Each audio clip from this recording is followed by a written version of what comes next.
Lake is our new collection of lamps for Foscarini. The concept was to hold the light inside of a sort of display. The shape is not symmetrical. You can spin the lamps how you want because it's a sort of graphic pattern for the wall. The collection is one is red, green and white. The finishes is very bright. We work a lot on color because we wanted to create a sort of density of the color.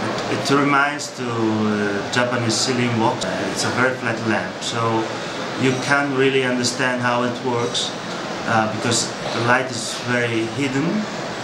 The collection is now a prototype. Will be ready, I think, very soon. So probably in December or October. It's made in plastic, completely made in plastic.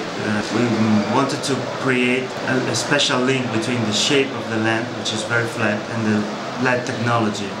You have to go really close to the wall to see the light. It's like a magic object.